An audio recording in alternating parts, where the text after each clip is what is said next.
Good morning, Miss Miller. Will you raise your hand and say the words of the oath? I swear by Almighty God I swear by Almighty God that I will tell the truth, that I will tell the truth, the whole the truth, whole truth, and nothing but the truth. and nothing but the truth. Miss Thompson. Good morning. Good morning. You are Lindsey Miller. Yes, May I ask how old you are? 52. You are employed by the Crown Office and Procurator Fiscal Service. I am. What is your current role?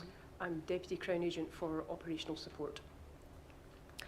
Before I ask you any questions, can I ask you to take a look inside the blue folder? It is just there to your left. We should find within that folder a Rule 8 request that the inquiry sent to you. It's undated. It has reference SBPI 00456, but we don't need that on the screen. This is the procedure that we use whereby we can ask witnesses to provide us with a written statement, and that request sets out a number of questions that you were asked to cover in your response. Can we please pull up on the screen your response, which is SBPI 00428. This is your response to the request. If we scroll to the very bottom,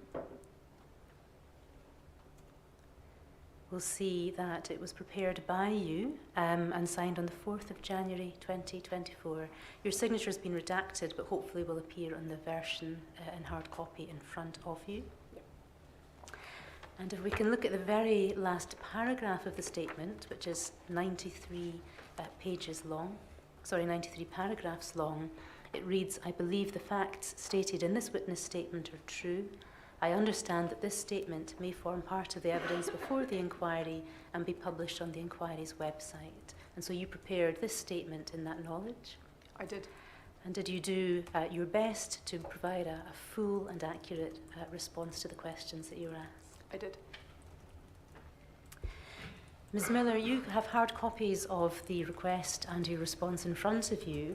Any passages that I would like to refer you to, I'll bring up on the screen. But those documents are there to assist you, and you can look to them at any point. And if there's anything that you'd like me to bring up on the screen, then please just say, and we can do that. I want to begin by asking you some questions about your legal career, your roles and experience. When did you qualify as a solicitor? 1996. When did you join the Crown Office? 1994. You explain in your statement that as at May of 2015, you were the Procurator Fiscal for Organised Crime and Counter-Terrorism. Yes. Okay. If we could perhaps bring your statement back up and have a look at that paragraph. You say, at the time of Mr. Bao's death, I was a Procurator Fiscal for Organised Crime and Counter-Terrorism and the head of the Serious and Organised Crime Division, which was a senior civil service post. I'd been in that role since November 2013. In that role, I had strategic responsibility within COPFS for a number of specialist areas of prosecution work, including the investigation and prosecution of organised crime, serious economic crime, terrorism offences, international cooperation, proceeds of crime recovery, civil recovery, the Lockerbie bombing investigation, wildlife and environmental crime, and complaints against the police. I reported to the then Director of Serious Casework. Yes. Now, before I ask you any questions really about the content of that statement, can I draw your attention to the first line there? And I see that you've spelled Mr. Bayo's name with an E rather than an A. It's B-A-Y-O-H. And I think as we go through your statement, we'll see that that misspelling is repeated. Can I assume that was inadvertent? I can only apologise, yes, that's inadvertent. You mention at the bottom of this paragraph that your portfolio of responsibility within the Crown Office at the time of Mr. Bayo's death included complaints against the police. We've heard about CAPD, the complaints against the police division or department. Did that fall within your remit then, CAPD? Yes. You explain elsewhere in your statement that whilst you were not involved in the day-to-day management of the investigation into Mr. Bayo's death, you had responsibility and supervision for the team members who were so responsible. Can you explain, what does having responsibility and supervision in this context involve if you're not involved in the day-to-day management? In that role, I I was often copied into submissions that were going to the law officers. I was asked to clear material that was being seen by more senior members of staff. I had regular meetings with that team to discuss their workload, any areas of concern, and if there are any high-profile cases, as with any of these units within my responsibility, I would regularly discuss the progress of investigations or investigative strategy. You also explain in your statement that in May 2016, you became the Deputy Crown Agent for Serious Casework. However, you retained responsibility for CAPD. Do I understand that correctly? Yes, that's correct. So, and you explain at paragraph 36, if we could look at that briefly, please, at the bottom of that paragraph.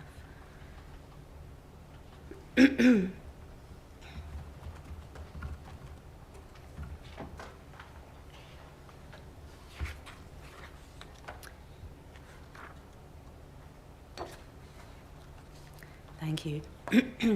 When my role within COPFS changed in 2016, I retained oversight of this particular investigation for continuity purposes, and because I had met Mr. Bayo's family on a number of occasions, and it was thought to be good practice and helpful for the family to have continuity via senior COPFS officials, particularly as in June, Lord Mulholland demitted office as Lord Advocate. So here you talk about your role changing but retaining oversight of this investigation for continuity purposes.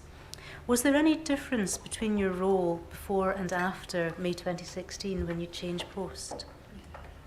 Not particularly. Somebody replaced me in a role of a different title, but essentially carrying out the same role I had had pre-2016. But I took the view, and in discussion with the Lord Advocate, we thought it was important that I retained an involvement in the same way as I had before. Who was it that replaced you? It was Liam Murphy as Procurator Fiscal for Specialist Casework, as it then became. How long did this oversight of the investigation last? Did it continue up until the prosecutorial decision in 2018 and beyond? Yes. We've heard at the relevant time the head of CAPD was Les Brown. Yes. That the precognosers who worked on the narrative were Alistair MacLeod and Erin Campbell, and the precognoser who worked on the analysis was Fiona Carnan. Were you responsible for all members of the team? Ultimately, yes. They were within the division for which I had responsibility, so yes. Did you directly provide supervision and support to all members of the team? Yes. I wonder if we can look at the initial letter of instruction from the Crown to the PIRC, that's COPFS 02539. So you'll see it was sent by Stephen McGowan. It's dated the 5th of May of 2015, and it's addressed to Irene Scullion, Head of Investigations at the PIRC. And if we can scroll down to look at the text, please. So the letter is issued in terms of Section 33A of the 2006 Act, and at this particular point in time, two instructions were given. There are two areas which require investigation. These are the circumstances leading up to the incident, namely Mr. Bayo's movements late on Saturday the 2nd of May and during the early hours of Sunday 3rd May, prior to contact with police, including his attendance at the Dick and MacLeod home address and events following his attendance there, and the incident in which the police became involved with Mr. Bayo shortly after 7 a.m. on the 3rd of May. If we look at the bottom of the screen, we see my colleague Les Brown, Head of CAPD, will be the Senior Fiscal with oversight of this case and will bring in such assistance from COPFS as required.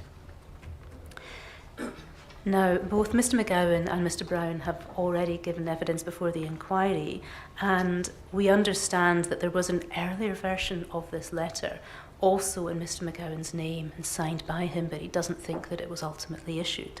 And it said that David Green, who was head of SFIU, the Scottish Fatalities Investigation Unit, would have oversight of the investigation. So it appears that at some point on the 5th of May, a decision was taken within Crown Office that the investigation should sit within CAPD rather than SFIU. I wondered if you could assist us with who took that decision? I genuinely can't recall. I assume I would have been involved in the discussion, but now I have no recollection of how that came about.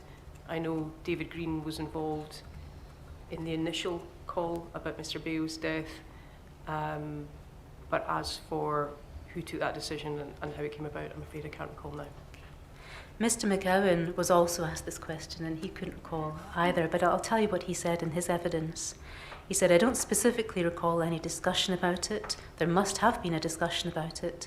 I imagine that would have involved myself, John Logue, Lindsey Miller, but I don't recall a specific discussion." And he was asked who would have authority to make a decision of that sort, and he said, either of us could have made that decision. Cap D sat within Lindsey Miller's remit, so she would have had to be involved in that. Mr. Logue oversaw both of us, but any of us would really have had the technical authority, but there must have been a discussion as reflected between the two drafts of the letter. I just don't recall it. Yes, I would agree with that. You would agree with that. And can you assist us as to why the decision was taken that this investigation should sit within CAPD rather than SFIU? I anticipate it was because the nature of the work that CAPD did was focusing on police practice and procedure, a range of criminality processes that the police undergo, training, all of that is dealt with by CAPD. They focus primarily on criminal allegations, but they also look at the training and the roles that police officers perform day in, day out.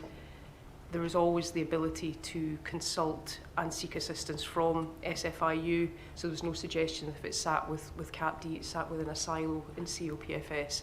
But in my view, CAPD would have the specialism and the subject matter expertise to deal with some of the issues that we knew were likely to come out in the course of this investigation. Would it have made any practical difference if the investigation had remained within SFIU? I think it would have led to similar calls on CAPD time if it had sat with SFIU. Their function is obviously the investigation of sudden and unexpected fatalities. I think that the nature of this investigation focused very much more on the actings of the police officers involved. Can we bring your statement back up on the screen, please, and look at paragraph 44.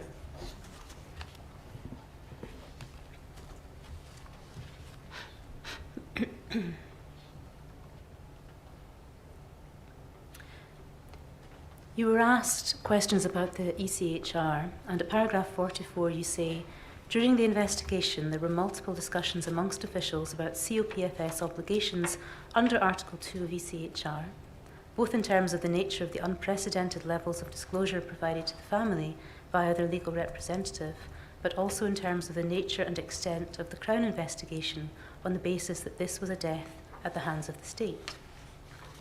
Article 2 is referenced in a series of briefing documents, emails and correspondence to which I was copied in or authored in the course of the investigation, recognising that in accordance with our guidance, the investigation's conclusions must be based on a thorough, objective and impartial analysis of all relevant elements. Failing to follow an obvious line of inquiry undermines to a decisive extent the investigation's ability to establish the circumstances of the case and the identity of those responsible.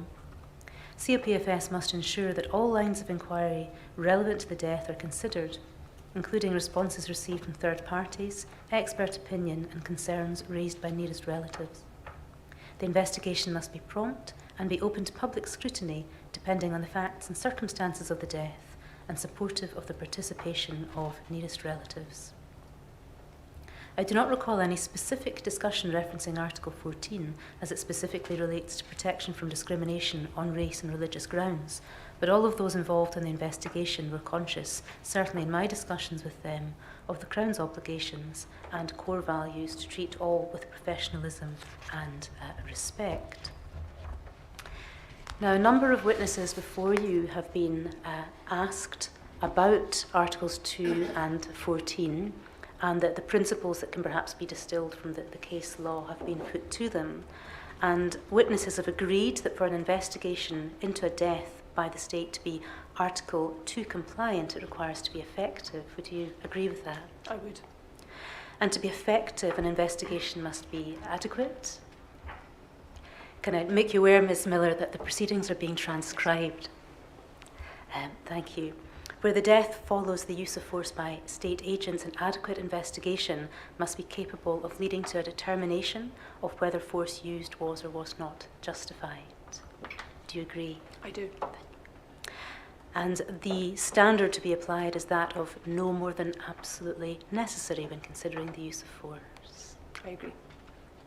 Further, when a death is at the hands of state agents, Article 14, taken in conjunction with Article 2, imposes an additional duty on an authority to take all reasonable steps to unmask any racist motive and to establish whether or not ethnic hatred or prejudice may have played a role in the events. I agree.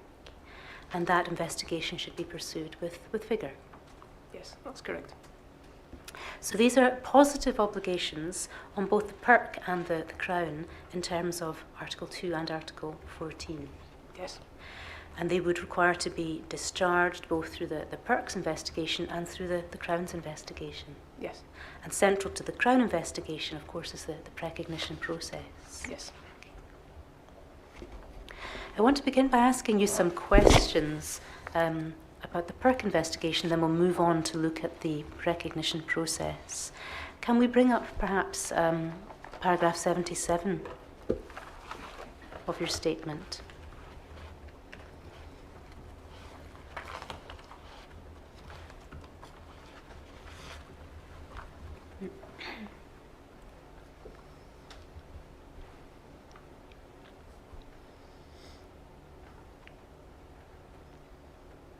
'77, please.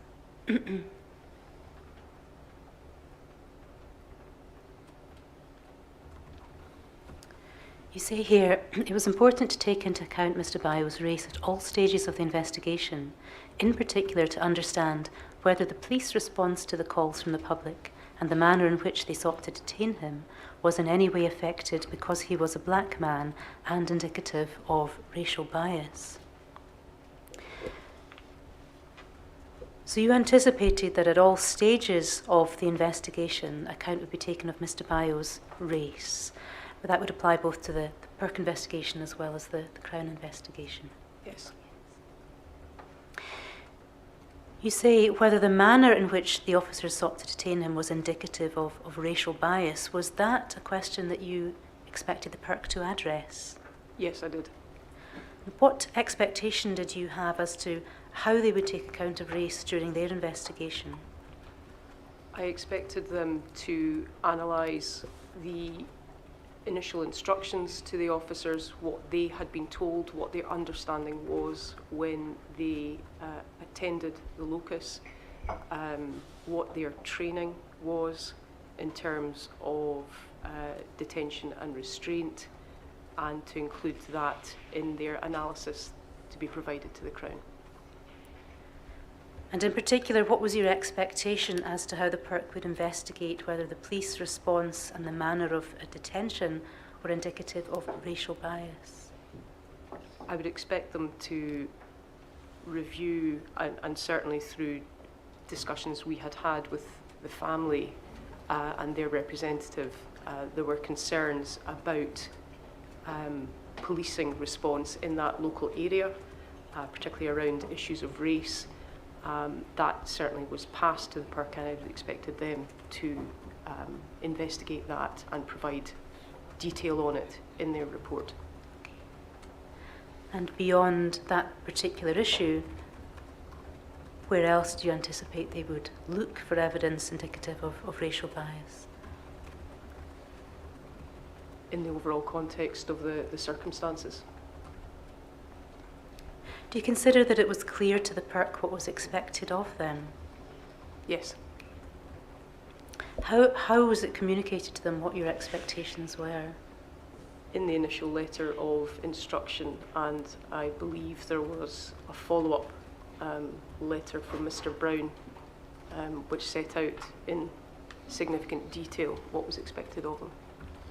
That first written letter to the PIRC makes no mention of race. We looked at it a moment ago. Perhaps we can bring that letter back up on the screen again.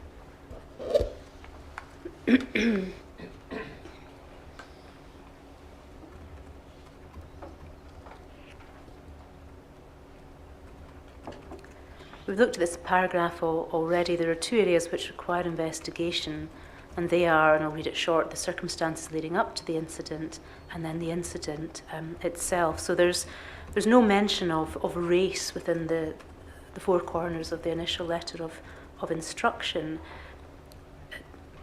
Mr. McGowan, who was the author of this letter, was asked whether he considered giving a specific direction to consider race. And this is what he said in his oral evidence. He said, "I didn't consider doing it because in my view it was entirely obvious that a black man having died in contact with the police, race would be at the forefront of the mind of any competent investigator, as it was in the forefront of our minds. So I don't think I did consider it." And he said too it would have been stating the obvious. Would you agree with his sentiments? Yes, I would. Mr. Brown was also asked a similar question and said, I think my position is I don't accept that it required a letter of instruction from the Crown to consider race. The letter of instruction was for an effective investigation to be carried out. Again, is that something that you would agree with? Yes, I agree.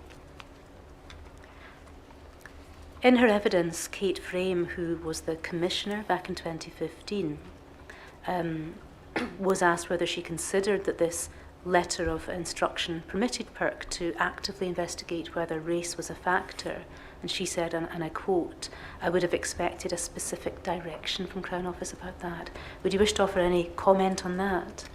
I would disagree with that. This is a letter of instruction, but I don't consider that she would be constrained by the four corners, as you called it, of the instruction.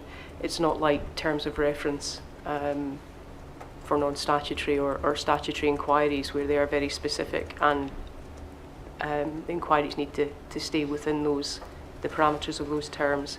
I think it would be obvious, as Mr. McGowan has said, that race should be considered and could be considered by the PIRC. Ms. Frame's evidence was put to Mr. McGowan, and he said in this letter of instruction, we were not setting terms of reference or parameters for an investigation. It was not like heads of investigation such as an inquiry like this may have. What we were doing is we were asking the PIRC to investigate something. So it wasn't a case of specific terms of reference and they had to work within those terms of reference. They were expected to gather evidence and follow the evidence, in my view, and that evidence would take them where it took them. So he's expressing a similar sentiment to you, talking about the letter of instruction not being restrictive. It doesn't set terms of reference. There was no requirement to stay within the instruction given. Now, you mentioned there being a further letter, and I think that's a letter dated the 2nd of September, Yes. which we will look at shortly. But the inquiry has heard evidence that between the date of the initial instruction and the letter of the 2nd of September, they were taking cognizance of race, but race was not a positive line of investigation. So Mr. McSporran was taken to his policy log, where he has recorded an entry which is dated the 9th of May that says, although not directed by Crown Office at this stage, taking cognizance of any issues of race if they emerge. So it appeared that the PIRC were not taking a positive line of investigation in relation to race. And so, for example, when the officers gave their statements on the 4th of June, the interview strategy didn't cover race. But were you aware of that? I wasn't aware of the interview strategy. We are sometimes cited on interview strategy, but not as a matter of course, so I wasn't aware of that. Would you have expected the interview strategy to cover race? Yes, I think Mr. McSporran's assessment there sounds quite passive and not looking positively to investigate that. Again, Mr. McGowan was taken to the entry in Mr. McSporran's policy log, and he said that taking cognizance sounds passive, as you have just said. So as you say it, it sounds as if it arises, then you look at it and see what it takes, but in my mind, the best investigative practice would have required that to be an active line of investigation which was pursued. And so questions would be asked about that of almost any witness, and things may emerge that would be followed up. Would you agree with what you had to say about that? Were you aware that the PIRC did not appear to have a positive line of inquiry around race at that time? No, I wasn't. We wouldn't, as a matter of course, see an investigating officer's policy log. We would in certain circumstances, but in the circumstance of the investigation of Mr. Bayo's death, I wouldn't have expected to see it, and I didn't know what was in it. Does it concern you to hear that the PIRC were not advancing a positive line of investigation into race issues? Now, a report which has been variously described as a first report or an interim report was received in the Crown Office in August of 2015. Did you read that first report? I did. I understand that the statements of the police officers may have been appended to that report. Did you read those? From memory, I did. The report itself is just more than 350 pages in length, and there are references to a black male, a black guy, threat level, terrorist risk. There is, however, no mention of race or racism, race discrimination, racist, and the analysis doesn't cover race or discrimination or Article 15, even just to raise and exclude these issues. Do you wish to offer any comment on that? I think the report was deficient. Can you expand on that? I think that it should have covered the issues you've raised. I think the question of race was a crucial pillar of the investigation and should have been set out in the report to the Crown. We heard from Mr. Brown that concerns as to the content and quality of the report prompted a more directive approach by the Crown, and the letter of the 2nd of September was then issued. Did you have any part to play in shaping this more directive approach? I don't recall. I will have seen it. A lot of the correspondence that was being sent to the PIRC had been passed to me for authorisation and final sign-off. So I will have seen a version of that before it went to the PIRC. Okay, let's bring it up on the screen. It's COPFS 02557.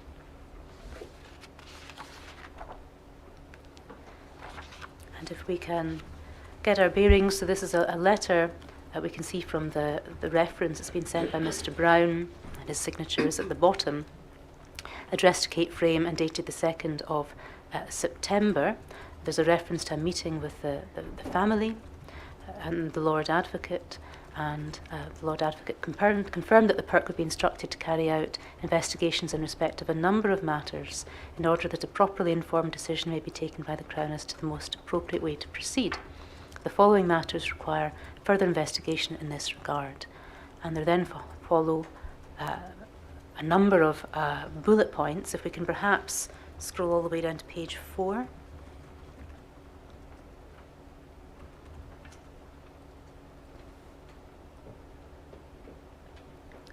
And if we stop here, please, the bullet point that's at the top of the screen is the one that relates to race. So let's look at that.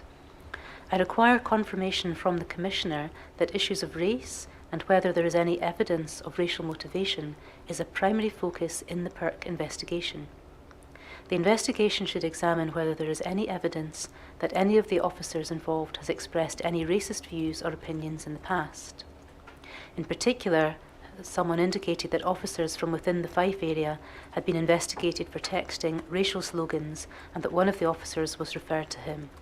The family have inquired as to whether any of those officers apparently involved in that inquiry were in the group of officers engaged with Mr. Bayo. Associated with this aspect of the inquiry, I have already been in correspondence with you regarding the investigations that have been instructed in relation to allegations of previous criminal conduct by Constable Alan Payton. The family of Mr. Bayo believe that he has a history of racism. Does that jog your memory at all? Do you recall having seen this, at least in draft?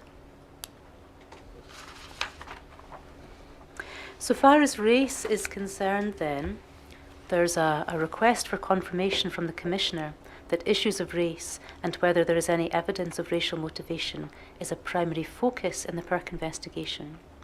And then there is a direction that the investigation should examine 3 particular areas: racist views in the past, text messages, I think, that were shared by other officers, and whether any of the officers who attended Hayfield Road were associated with the sharing of those messages, and concerns about Mr. Payton, Constable Payton.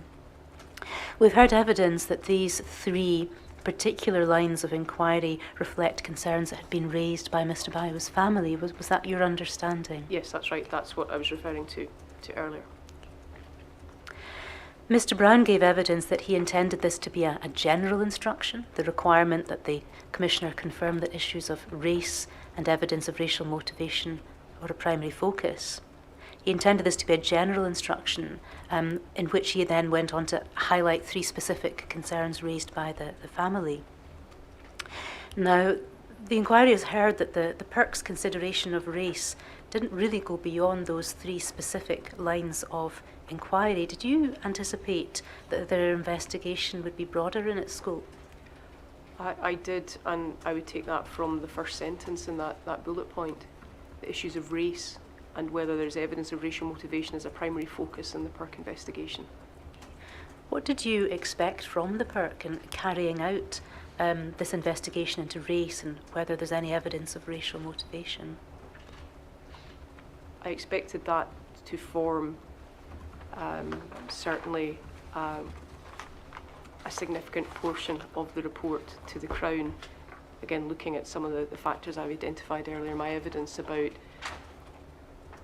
the police officers, their background, any issues they were aware of, what they were told at the time of their response, and more generally, I suppose across the police force, what was the position of Police Scotland.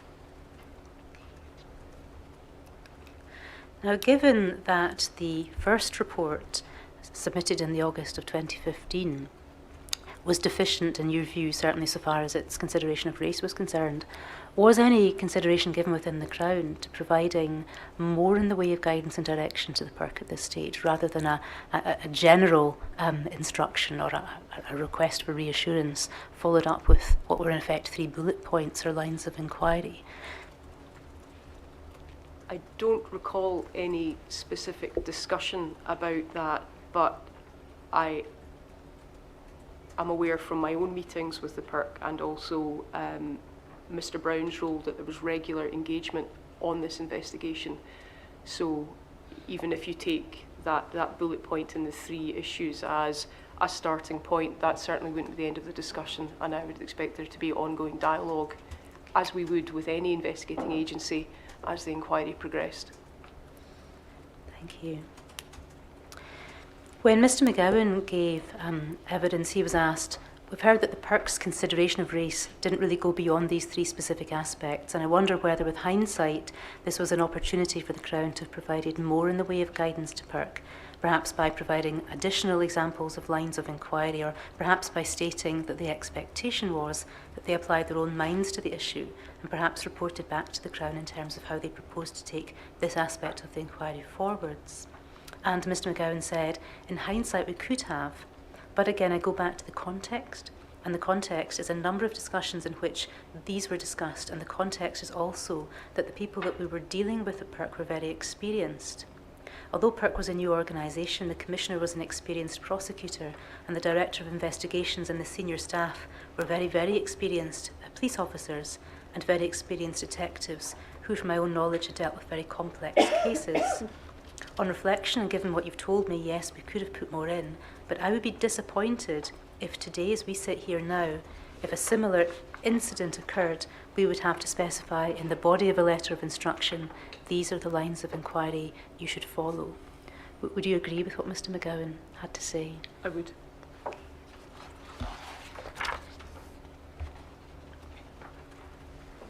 You mentioned there being ongoing dialogue between the PIRC and the Crown. Was this telephone calls, emails, meetings?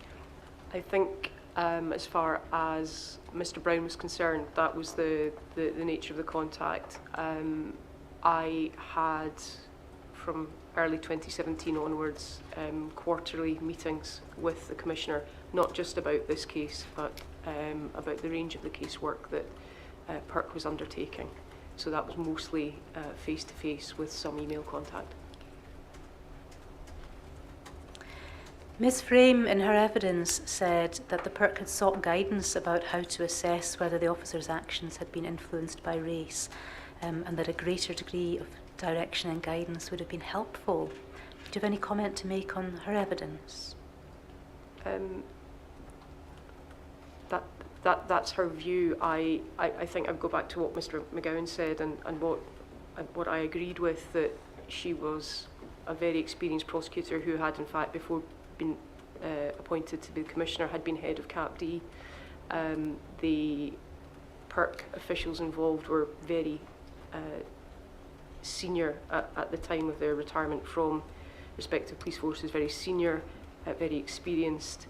I would have expected them to be able to discharge the instructions, such as they were that were provided by the Crown, without needing to be taken step by step through an investigation of this sort.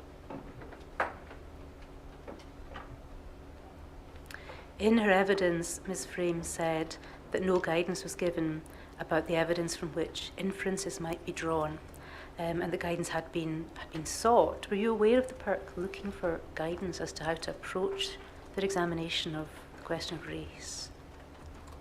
No, I don't recall. I may have been, I don't recall, but again, I would have expected those with the experience at the PIRC to be able to look at the evidence that had been gathered and to draw those inferences.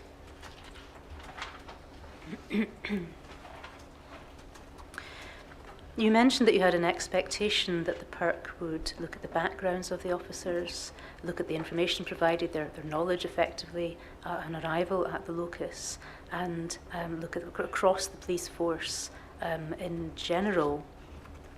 Mr McGowan, in his evidence, said that he expected the PIRC to gather and follow the evidence, and he said, I would be disappointed if we had to specify these are the sorts of things you need to look for, whether it's the language of the officers before, the language of the officers after, how they've dealt with other people, whether there's anything in their past, whether there are any racial tropes or stereotypes applied in any of the material that's being produced.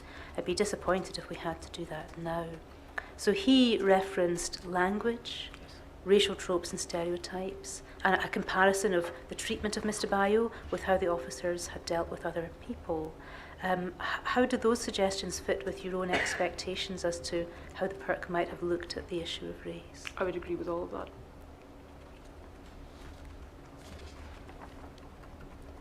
And again, Mr McGowan said, I don't understand that we were looking for anything complex or novel. It all goes down to those questions of looking at all the circumstances to say, what can we discern about why the officers acted in the way that they did? You can get that from all of the surrounding circumstances. Yes. And you're nodding agreement, yes. I want to move away from the PIRC investigation and ask you some questions now about the Crown investigation, again with a focus on race. And I'd like to begin by looking at what you say in your statement about a meeting that you were present at on the 14th of May of 2015.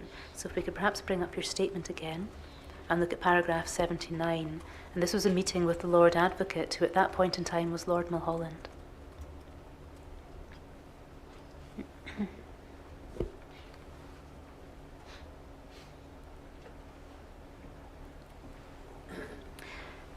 I think in the questions that lie behind these answers, you had been taken to a note in a notebook. I don't think we need that for present purposes, but the quotation, "You know me on this race stuff," is one that you attribute to the Lord Advocate. You say it was his response to Mr. Anwar asking for the question of race to be looked at by the PIRC. This was said in the presence of Mr. Bayo's family, and he was looking to reassure them that the issue of race was one which was very much front and centre of the investigation for which he had overall responsibility. During this discussion, the Lord Advocate confirmed that there would be a detailed investigation by the PIRC, so therefore independent and not involving the police. He advised the family that at the very least there would be a fatal accident inquiry, as Mr. Bayo had died in police custody. He also indicated that if there was sufficient evidence linking an assault to Mr. Bayo's death, then there could be a prosecution for murder or culpable homicide, and indicated that he would have no hesitation in raising a prosecution if that evidential threshold was met. So this was the 14th of May, and the Lord Advocate said to the family that the issue of race would be front and centre. And we see that the Lord Advocate gave a commitment to there being at the very least an FAI. Do you know what was meant by at the very least? That was in the context that it was mandatory for there to be a fatal accident inquiry, as Mr. Bayo had died in lawful custody. What he was setting out, my recollection was that that all options were still to be considered. So this was an investigation that was looking at the actings of the officers, and that if criminality was identified, then if the evidential threshold was met, there could be criminal proceedings. Thank you. We can scroll up the page just a little bit, please, to look at the paragraph above. So this was in the context of Mr. Anwar having asked a question about race being examined by PIRC. And the Lord Advocate was looking to provide reassurance that the issue of race was one which was very much front and centre of the investigation for which he had overall responsibility. Can we take it that the Lord Advocate anticipated, or you understood that he was anticipating, that race would be front and centre not only of the PIRC investigation but also the Crown investigation? Absolutely, yes. How did you anticipate that the lawyers within CAPD would investigate whether race was a factor in the circumstances of this incident?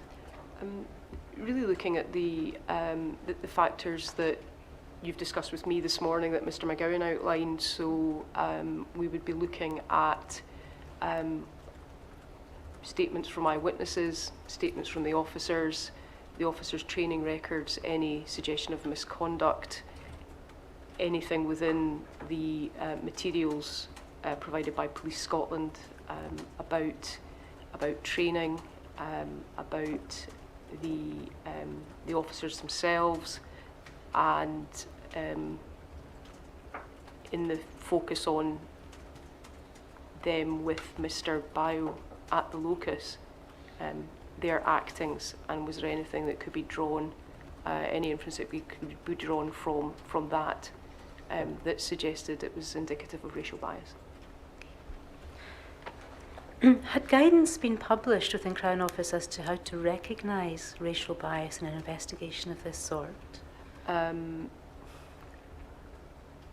There's certainly considerable guidance in relation to the investigation of racially motivated crime and the use of the then racial aggravations when preparing cases for prosecution. Mm-hmm. We've already looked at what is chapter 44, I think, of the Prognoser's Handbook, which deals with section 50A and section 96, the racial motivations and racial aggravations. So that chapter of the handbook certainly dealt with the nuts and bolts of how to approach those two sections, and it explored what the threshold was for each. But in terms of where to look for evidence of racial bias, how to approach that task, was there any published guidance? I'm not sure that there is. I might be wrong about that, but I'm not sure there is on that specific issue. Do you think that's something that might be helpful? Yes. Was there training for the staff involved in the recognition process on how to recognise racial bias? In the context of investigation, I don't think so. In the context more generally of how prosecutors and staff will go about their daily duties, yes. But I think they're two separate things. We've heard evidence that racial bias can be overt, shouting a racist slur, for example, and there's no evidence of that here.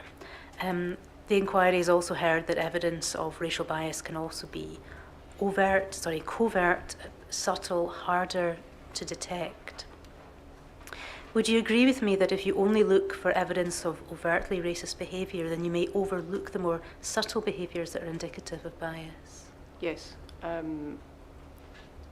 There are issues such as what we would call microaggressions. So phrases, words, actions on the face of it, which might not be the overt commentary you're talking about, but certainly are indicative of a particular bias.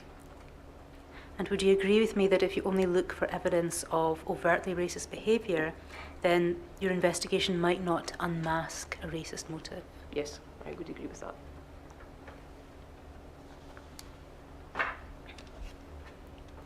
Mr McGowan was also asked where did he anticipate the team within CAPD would look for evidence of racial motivation.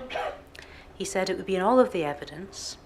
So it would be in the evidence of the statements, so things which were said in the statements which might cause you to have a view. They would be in things like the police radio chatter, the airwave chatter, I think it was. That was all available to us. We would be looking in that. You'd be looking at all of the documents that were prepared. You'd be looking at the policies that I think we were then gathering. You'd be looking across the piece for evidence of that. Would you agree with that? Yes, I would. And at what stage of their investigation did you expect the Crown to be on the lookout for evidence of racial bias or motivation? At every stage. And who within the team was responsible for scrutinising the evidence and assessing it for relevance to the question of race? That would be those involved in what we call the precognition, the case preparation process. So the Procurator's Fiscal Depute who are analysing the evidence as it came in and were responsible for preparing what became the narrative and analysis in the Crown. So that would be Alistair MacLeod. Alistair MacLeod and Erin Campbell and Fiona Carney. with oversight obviously directly from Mr Brown and an involvement from me if required. Yes, we've heard that Mr Brown was the counter-signatory to the precognition. Yes, that's right. So direct oversight by Mr Brown and then you sat Yes. above that. How confident were you that the team within CAPD who were working on the precognition had the necessary skill set? Confident. We brought in Mr MacLeod and Miss Campbell from the wider Serious and Organised Crime Division to deal with this, so they weren't in CAPD from memory at the time that it took over the investigation. Mr MacLeod had experience of investigating police corruption cases in the past. He also had experience from health and safety investigations of fatalities, which I think was important in this context given what we were looking at. He had significant experience of large and complex cases. Similarly, Miss Campbell was an experienced prosecutor and had worked on a number of large and complex investigations within the division, and I felt certainly that they were the right fit to assist Mr Brown. What about Mrs Carnan? She was the Procurator Fiscal Depute who prepared the analysis of the evidence. Were you satisfied that she had the necessary skills? Yes, she had already been, I think from memory, in CAPD, and when Miss Campbell left, Mrs Carnan I think began to be involved at that stage. So again, I have no concerns about her involvement. Mrs Carnan explained in her written evidence to the inquiry that before the date she became involved in the case, she had no previous involvement in the investigation of deaths in police custody, and she didn't specifically recall any deaths that she had investigated where race was a factor. And Mr. Brown also confirmed again in his written evidence that he had no experience of investigating a death in custody and no experience of racism being a factor to consider when investigating a death in custody or the actions of on-duty police officers. Were you aware of those limitations to Yes, their experience? I was. That's not dissimilar to my own experience. Looking back and bearing in mind that perhaps there wasn't specific guidance available to the team at the time as to where to look for evidence of racial motivation or training on that particular topic, and given the limitations to their experience, do you consider that the team were as well equipped as they might have been? No, in hindsight, there is more that we could have done to support them in investigating that aspect of the case. I think looking from what we did at the beginning, it was about their experience of complex investigations, about, in some cases, fatalities and police actings, but not the specific issues around being able to identify racial bias. Okay. And what more do you feel, with the benefit of hindsight, might have been done to support the team? Specific training or bringing in those with expertise to assist.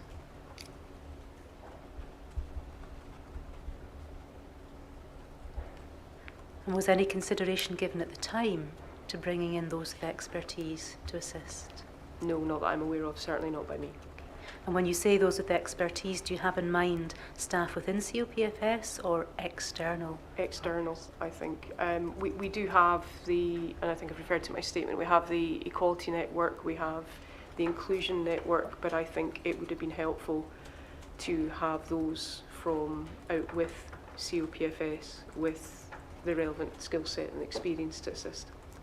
Do you have any thoughts today as to who out with COPFS might have been approached? No specific recommendations. I know, for example, Deborah Coles was advising the family, Mr. Anwar. Had she not been, she would have been somebody that I would have considered. I'd know she'd in significant experience and had also advised other inquiries commissioned by the Home Office. That's the kind of expertise I would be thinking we should involve in cases like this.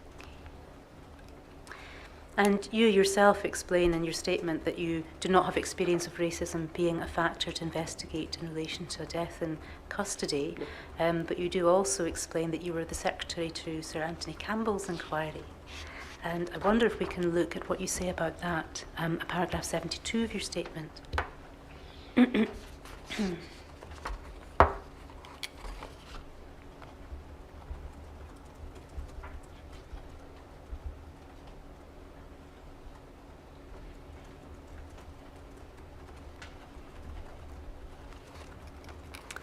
I was aware of the findings of the inquiry into the investigation of the murder of Stephen Lawrence by Sir William Macpherson of Cluny and the issues he identified within the Metropolitan Police Service of institutional racism.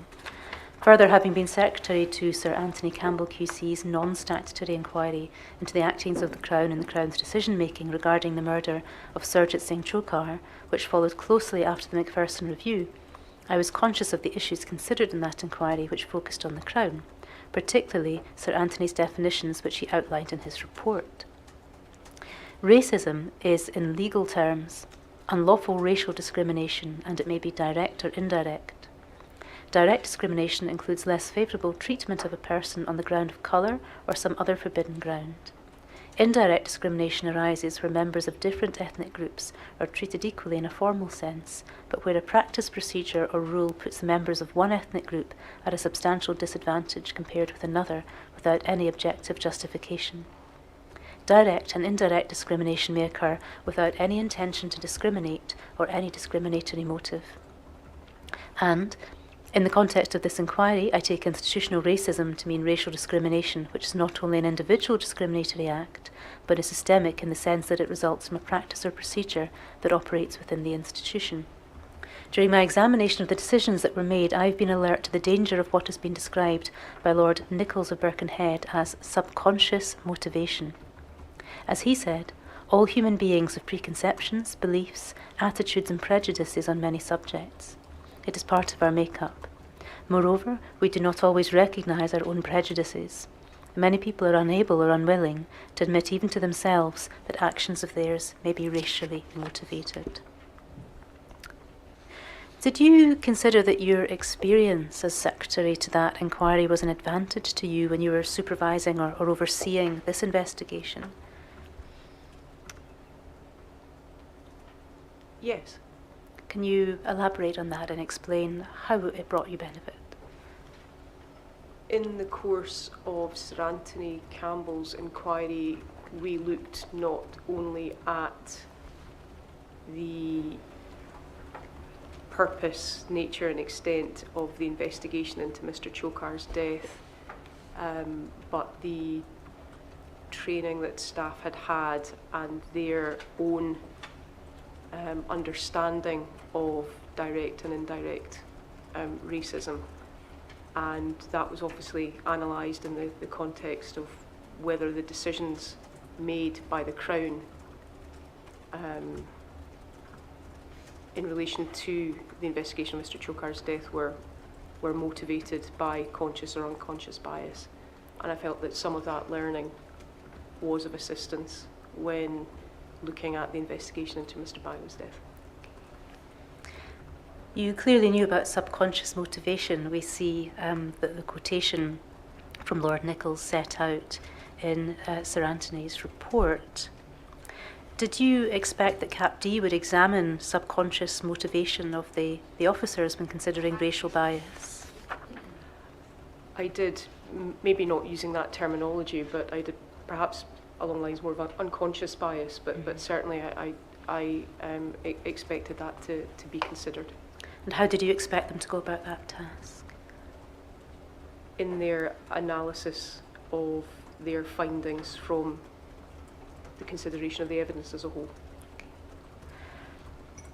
And how did you expect that to look? Could it be a question of drawing inferences in the absence of overt examples of racial bias? Yes, if there were no overt examples, but there were inferences to be drawn by actings, behaviours, I would expect that to form part of the analysis of the Crown.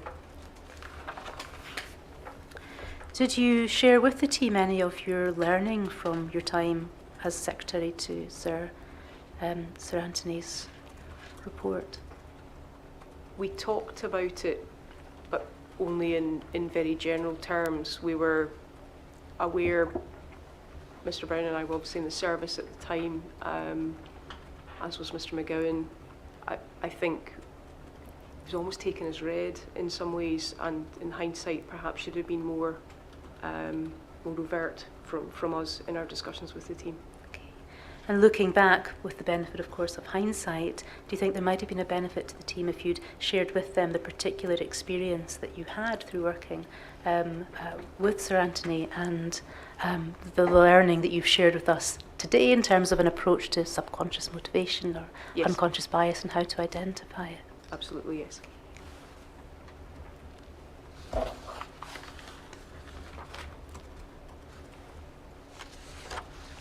Can we scroll a little further down the page, please? If we can stop there and look at the second paragraph. Here you reference in October 2017, Dame Ailish Angelini, QC, now Lady Angelini, a former Lord Advocate, published a report commissioned by the Home Office into deaths in police custody. This report was scrutinised by the CAPD team preparing the report into Mr. Bayo's death to ensure that any learning findings and recommendations could be taken into account in their work. Who did you understand was scrutinising this report? Mr. Brown, and I also reviewed it, and a submission was prepared for the Lord Advocate on the learning and the outcomes of Lady Ailish's report to inform what we were doing the investigation into Mr. Bayo's death.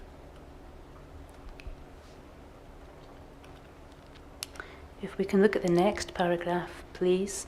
The recommendations of relevance to the bio-inquiry in the Angelini report included restraint, mental health of suspects, training for police officers and separation to prevent conferral.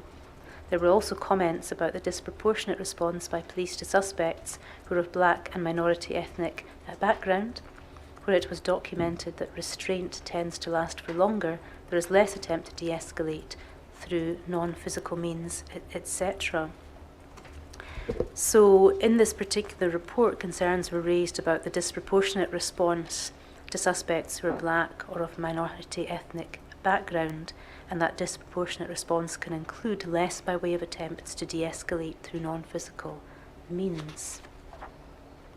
I wonder if we can hold that thought and look also at paragraph 40 of your statement, where you comment on your own experience of the use of force by officers in other cases.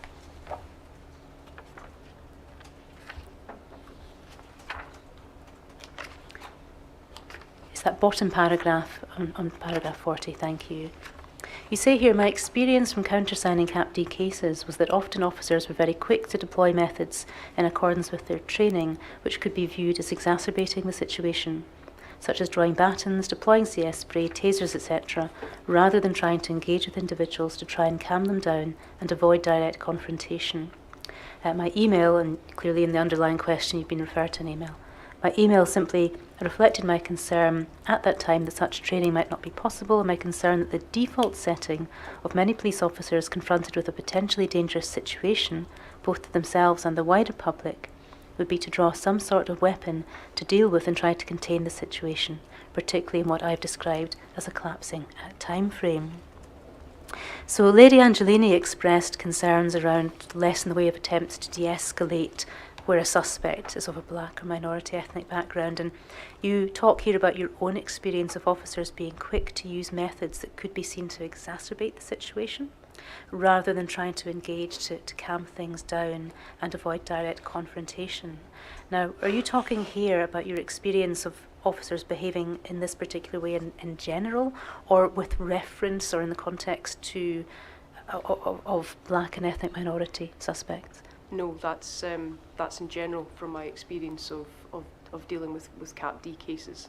There were a number that I saw where the initial response was to draw a weapon or deploy CS spray, or in one case release a police dog, for example, and there was significant injury to the victim. So that wasn't in the context of black and minority ethnic individuals. That was just in general. Given that the concerns that you had were general rather than specific to black and ethnic minority suspects, did you anticipate that the Cap D team might consider, as part of their investigation and analysis of the evidence, whether the officers who engaged with Mr. Bayo had used batons and sprays and other comparable situations, or relatively comparable situations involving white suspects? Yes, that would be the normal course of an investigation in Cap D. You would look at an officer's training record. You would also look at any allegations of use of excessive force, for example. So you would have that material as a matter of course.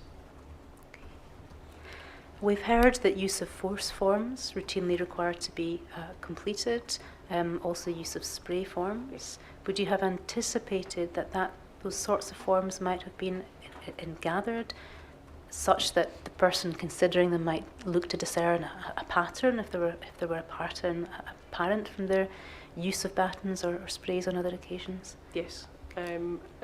Those forms are supposed to be completed if a weapon is drawn, if force is used, or if a CS or PAVA spray is deployed.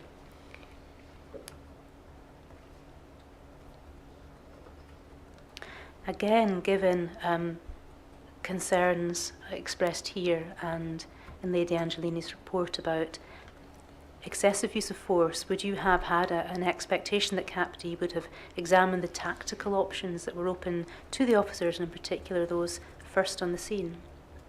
Yes, that would be not only analysing what they said they did, but also what their training was, in terms of their range of options and which one to use. And insofar as their training might have indicated a requirement for preclusion, that is to say that a lesser force option should have been tried and failed or otherwise discounted as inappropriate, would you have expected there to have been an examination of what lesser force options were potentially available to the officers and then a consideration as to the reasonableness or otherwise of the option that they selected? Yes. Would you have expected there to have been a consideration of the officers' readiness to use force and the speed at which events unfolded? Yes, perhaps with the assistance of an expert in that field, but officer safety training and the range of options officers could deploy and should deploy depending on the circumstances. I wonder if we can look at the bottom of paragraph 73, please.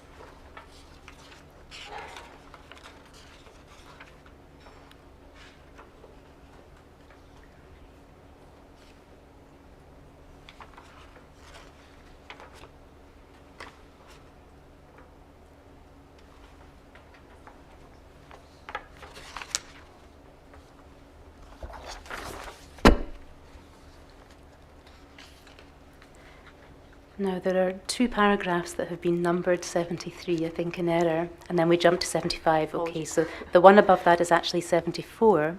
So if we could scroll up a little more.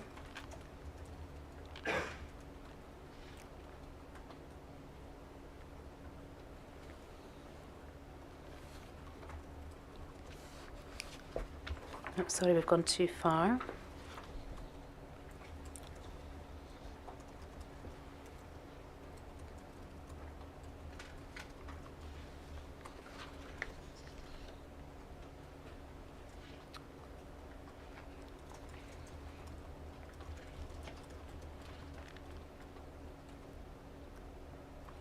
There we are. It's the paragraph that begins similarly in the course of the investigation. Thank you. If we could look at this, please.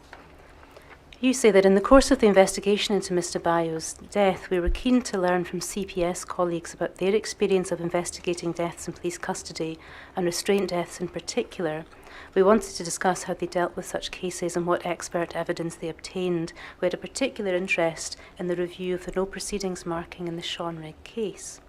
We were looking to confirm how CPS reach assessment of criminal threshold in relation to deaths during restraint process, ascertain what expert evidence was crucial, understand how they evaluate recorded footage, understand their method of instruction of restraint experts and how they evaluate opinion, confirm how they evaluate the adequacy of training given to officers. We were looking for reassurance that we were not missing anything obvious and that the way we were proceeding was broadly consistent with CPS practice, subject, of course, to the jurisdictional differences. We were provided with senior CPS contacts with whom the CAPD team could discuss preparation of the final reports in the investigation of Mr. Bayo's death. Now, can you tell me when you had this opportunity to make contact with colleagues from the CPS?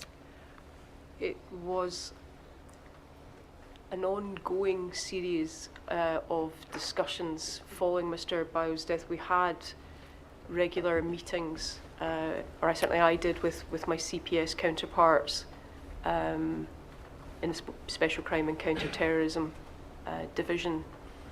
But I think these specific issues were around trying to identify expert witnesses, and that was around late 2016, early 2017, from memory. Was anyone involved in these discussions other than yourself? No, I don't think so. Perhaps Mr. Brown, and I certainly got the detail of the colleague from the CPS was passed to Mr. Brown, so he and I think Crown Counsel could speak to that CPS contact. So Mr. Brown and I discussed really what we were looking for from CPS colleagues to assist, and then I made contact and asked the questions. And were the answers that you received fed back into the CAPD team? Yes, I passed what I got from the CPS2 directly to Mr Brown. If we can scroll just a little further down this page, please. Again, it's paragraph 73, it's actually 74. There's a discussion about meetings. If we can stop there, please, with Deborah Coles. And in the first paragraph there, you recall there being 3 meetings at which she was present. You have notes from 2 of them, and you give an explanation elsewhere as to why you didn't note the first meeting, your notepad having been locked away. You say, I recall being introduced to her at Mr Anwar's offices with Mr Brown around July 2015, where her role as an advisor to the family was set out. And you explain in the next paragraph that the next meeting you noted was the 15th of October with the Lord Advocate and Mr Anwar. Ms Coles advised us at that time of Dame Eilish Angelini's appointment by the Home Secretary to chair the review of deaths in custody. She also advised of the role of Dame Anne Owers as chair of the Independent Police Complaints Commission, who had come from a Human Rights Inspectorate of Prisons background. We scroll down. And set out what she saw as failures in police investigations, not capturing evidence in the golden hours, stopping collaboration of officers, treating them as suspects until proved otherwise. These points were taken into account in the Crown investigation. How were these matters taken into account in the Crown investigation? The matters that Ms Coles had raised. If that's what you're referring to.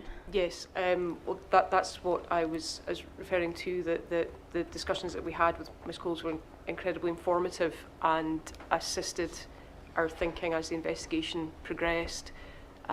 So when I say these points were taken into account, they were certainly noted by me and by Mr Brown, and we discussed these issues often as our investigation progressed.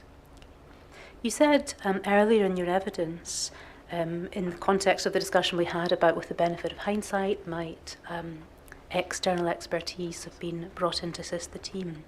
You said if Deborah Coles hadn't been advising the family, then she was the sort of person you might have had in mind. I'm sorry, I'm paraphrasing because I don't have access to the real-time transcript at the moment. Did you consider, just so I can be clear in my mind, did you consider back in 2015 the possibility of engaging her and discount that because of her role in advising the family? Or is it just now with the benefit of hindsight that you're recognising that perhaps she would have been a good person to have brought on board, albeit there may still have been an obstacle to get around if she was advising the family? It's with the benefit of hindsight and knowing the expertise that she has, and how helpful she was in discussions about raising issues she thought the Crown should take cognizance of. We've already identified that in the letter of the 2nd of September, the 3 specific lines of inquiry relating to race were lines of investigation that had been suggested by the family. And we've also heard evidence that the family and their legal team suggested the names of a number of experts to the Crown and to the PIRC, and reports were in the fullness of time commissioned. I think you're perhaps suggesting that Ms Coles acting as a representative of the family was a potential obstacle to the Crown drawing on her expertise. And I'm just wondering if I could invite you to reflect on that, and I wonder whether it's an obstacle. I appreciate that this is all with the benefit of hindsight, and it didn't occur to you at the time to look to engage her or have an ongoing dialogue with Deborah Coles, but I'm wondering whether it might have been possible to work around the fact that she was providing advice and representation to the family, and if that really would have been an obstacle to the Crown Office perhaps having the benefit of her expertise and drawing on that expertise in their own investigation. I hadn't thought about it until you raised it. I don't think necessarily the fact that she was assisting the family would be an obstacle. Obviously, in terms of Article 2, we have a responsibility to take into account the views of the family and any suggestions within reason that they might provide in the context of an investigation. On one view, there's no reason why we couldn't have asked Ms Coles to assist further. And Ms. Coles made you aware that Lady Ailish had been appointed to review deaths in custody. Was any consideration given to perhaps making contact with Lady Ailish and looking to draw on her experience as her own investigation progressed? No, not at that time, albeit she contacted the Crown to advise us that her report was due to be published, and she thought that there were findings within it that would be of assistance to us in our investigation. Deborah Coles also mentioned Dame Anne Owers as chair of the IPCC. Was any consideration given to making contact with her? Not that I'm aware of, and certainly not by me. Okay. And again, with the benefit of hindsight, might there have been a benefit to the Crown investigation in making contact with Lady Ailish or perhaps Dame Anne Owers? Yes. I want to turn now to look at the analysis or the approach that was taken by the CAPD team to the analysis of the evidence. We don't need to look at the analysis chapter in the recognition itself. I won't be bringing it up on the screen. As you're aware, this was prepared by Fiona Carnan, and there is no consideration of race set out in the analysis chapter of the recognition at all. She was asked about her approach to race in her written statement and in her evidence, and I would like to invite your comment on the approach that she took. So I wonder if we can bring up her inquiry statement. It's SBPI 00379.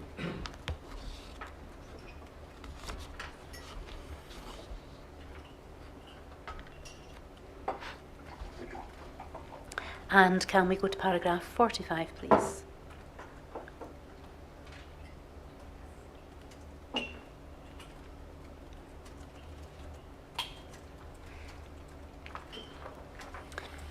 So she was asked, to what extent was race a factor in your analysis of the actions of the police officers? In your view, was this sufficient to inform Crown Counsel of the impact, if any, that Mr. Bayo's race had on the actions of the police officers who engaged him? She said, I was concerned with considering whether the actions of any of the officers, either individually or collectively, amounted to criminality. My focus was on the actions of the officers during the period of their engagement with the deceased and the evidence of how they conducted themselves thereafter. I did not identify criminality on the part of any of the officers involved. Had I identified criminality, it would then have been part of my analysis in respect of criminality to consider whether the conduct was racially aggravated under Section 50A1B of the Criminal Law Consolidation Scotland Act 1995, or whether race was a motivating factor that would amount to an aggravation of the conduct of the accused officers in terms of Section 96(2) of that Act. And if we can read this in conjunction with paragraph 38, please, where she expands on the approach that she took. She explains here, I was not involved in gathering evidence about race if my analysis of evidence had established that there was sufficient evidence to support criminal charges against any of the officers. The question of any racial motivation or intention would have been addressed at that stage. Since the analysis of evidence did not identify criminality by any officer, the question of racial aggravation did not arise, since no offence had been identified. In her oral evidence, she was taken to both of these paragraphs and asked, am I right to understand this was essentially a two-stage process? You would look for evidence of criminality first? She said yes. And if you found criminality, evidence of criminality, if and only if you found evidence of criminality, then you would go looking for evidence of a racial aggravation or motivation for that criminality. And she replied, that's right. And I asked her, does that fairly set out the approach that you took? And she said, yes. Can I invite your comment on the approach that was taken by Ms. Carnan and how it fits with your expectations of the approach that she would have taken? That's not how I would have expected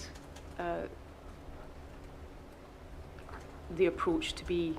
I would expect the approach to be the overall consideration of the officers' actings before, during and after the incident, and as I've talked about before, their general training and background in the police force, I think it's too prescriptive and too restrictive an approach if we are considering the issue of race as a whole in this investigation. So you anticipated that she would explore the issue of race as part of the overall exercise of examining criminality? Yes. Can we look at Fiona Carnan's second statement, please, SBPI 00462, paragraph 8?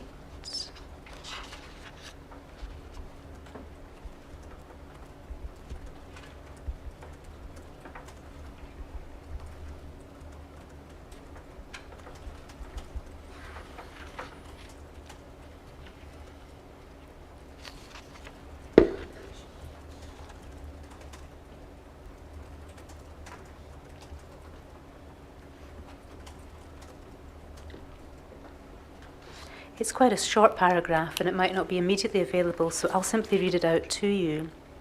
She had been asked about the racial tropes and negative stereotypes, and it was drawn to her attention that there weren't any references to them in her analysis. And she said, "I've made no reference in my analysis of evidence to the use of racial tropes or negative stereotypes being used by any of the response officers in their statements. However, it's unlikely that I would have done so since the use of racial tropes is not criminal. Evidence about negative attitudes of officers to Mr. Bayo's race would not be relevant to the analysis unless criminality was identified." Do you have any concerns about that approach? I can understand where she's coming from. She was looking at it in the context of a criminal investigation, and as she says, to have those thoughts, or even in certain circumstances to voice them, is not necessarily criminal. But I think when you're looking at the engagement with and detention of a black man by police officers in public, there is a wider set of considerations, and that would involve looking at issues such as tropes or stereotypes. Bearing in mind that while the precognition she was preparing was for Crown Counsel to take a decision on whether or not criminal proceedings were appropriate, at the very least, as we've talked about before, there was to be a fatal accident inquiry. And much of the information gathered in the course of a criminal investigation can be relevant for the purposes of an inquiry into the circumstances of a death if there are to be no criminal proceedings. So I would have expected there to be an assessment of those aspects in the course of the precognition, even if they weren't directly relevant to the issue of criminality.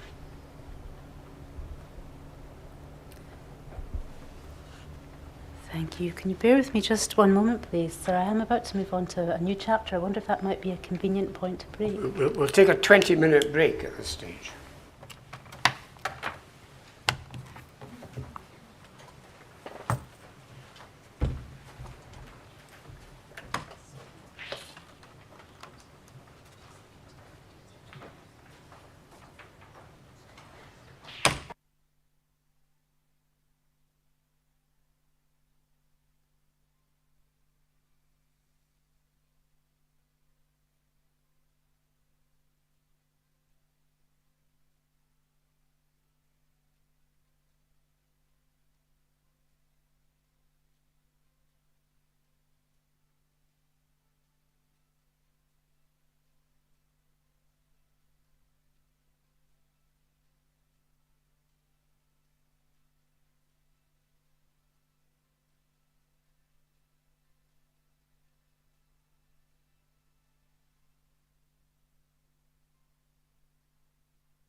Ms. Thompson. Thank you. Ms. Miller, before the break, we were discussing the approach that Fiona Carnan took to her analysis of the evidence and the preparation of the analysis chapter in the precognition, and I'd like to continue with that theme. So we've spoken about racial tropes and stereotypes. I'd like to move on to evidence relating to terrorism and threat levels. There was evidence available to Ms. Carnan that some of the officers were concerned that they were attending a terrorist incident. Some made reference to an increase in the threat level to severe. And Ms. Carnan explained in her evidence that she had fact-checked that, and she had confirmed that there had indeed been an increase in the threat level to severe. Now, the first on the scene were Constables Walker and Payton, and of course, their statements were available to her. Constable Walker said in his statement, "It did cross my mind that he was doing this to get the police there, bearing in mind we're on a severe threat level for an attack on the police." And Mrs. Carnan agreed that the severe threat level referred to by Constable Walker related to the threat of a terrorist attack on the police specifically. Constable Payton said in his statement, "It also ran through my mind that this male could be part of a terrorist plot." And later in his statement, at a point in time where he had been incapacitated by his own spray, he described thinking about the Lee Rigby boy, the soldier who was killed. So Mrs. Carnan was reminded of what Constables Walker and Payton had said in their statements, and then she was asked, "As part of the process that you went through in your analysis and in ensuring Article 2 and 14 compliance, did you consider why the possibility of terrorism crossed their minds?" And she said, "I asked the question, although I think it had already been answered, why they had considered terrorism, because they had a briefing, they had 2 briefings in the early months of 2015. She was asked, "Did you consider whether they would have thought about terrorism if Mr. Bayo had been white?" No. "Did you consider whether they thought about terrorism every time they went to knife call?" No. "And did you consider why Constable Payton thought about Lee Rigby in particular?" I simply noted his position. "You didn't give thought as to why he thought about Lee Rigby?" No. "I didn't interpret it as being influenced by his race." "Did you consider whether Constable Payton would have been thinking about Lee Rigby if Sheku Bayo had been white?" I didn't ask that question. "Did you consider whether there was evidence from which the inference could be drawn that the colour of Mr. Bayo's skin was relevant to their concern that the incident was related to terrorism?" I did not make that assessment. Can I invite your comment on that chapter of her evidence and how that fitted with your expectations as to the approach that would have been taken within CAPD?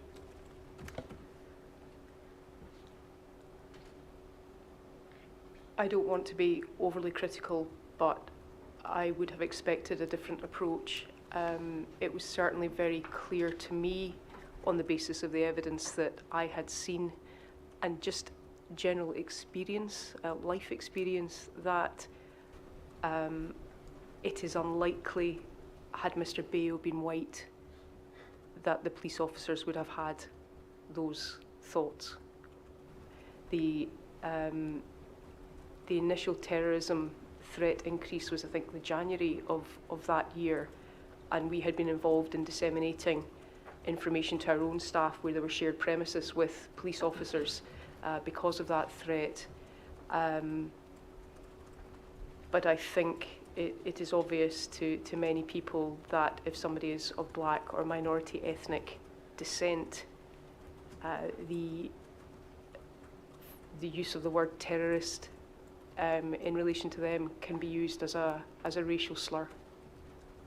And in my view, it should have been taken into account, both in terms of the analysis prepared by Mrs. Carnan and the consideration by Crown Counsel as part of that overall decision making.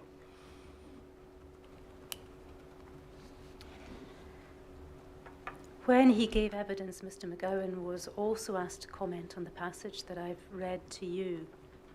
And he said, so that information about the terrorist incident that was available at a very early point in the case, and I recall that My own view is it would have been relevant to ask why it was they thought it was terrorism, and to consider whether Mr. Bayo's race had anything to do with that, and whether or not, had Mr. Bayo been white, they would have wondered the same thing. That's a relevant question.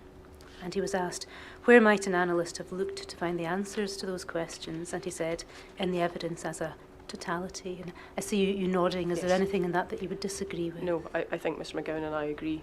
From what you've read of his evidence, we're in agreement on that. There was also evidence available to Mrs. Carnan that Constable Good also thought about Lee Rigby. She said in her statement, I was also thinking at that point of the Lee Rigby incident in London, mainly due to the fact of the coloured male and the potential terrorist connotations. So leaving to one side the issue of the phrase coloured male, she clearly made a link between the colour of Mr. Bayo's skin and potential terrorist connotations. And Mrs. Carnan was asked when she gave evidence here before the inquiry, did her statement not perhaps cause you to wonder whether others who also thought about terrorism and Lee Rigby had done so because of the colour of Mr. Bayo's skin? And she said, I have to say no, it didn't. Does that concern you? Yes. It is, to me, indicative of at least unconscious bias on the part of the police officer, I mean. Yes, yes. She was asked, did she consider whether the link that Constable Good made between the colour of Mr. Bayo's skin and potential terrorist connotations was reasonable, or whether it could be indicative of racial stereotyping. And she said, I considered it was not unreasonable given the briefings. Was it indicative of racial stereotyping? Possibly. She was asked, are you saying that now with the benefit of time to reflect, or did you think that at the time? And she said, I don't think I thought it at the time.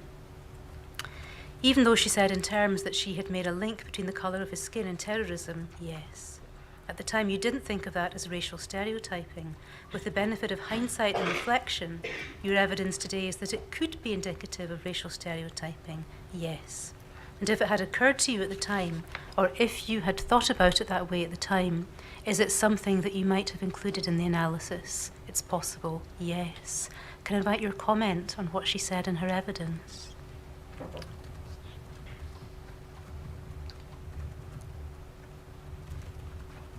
I think that it is something that should have been included in the analysis, and she's obviously reflected that with the benefit of hindsight. I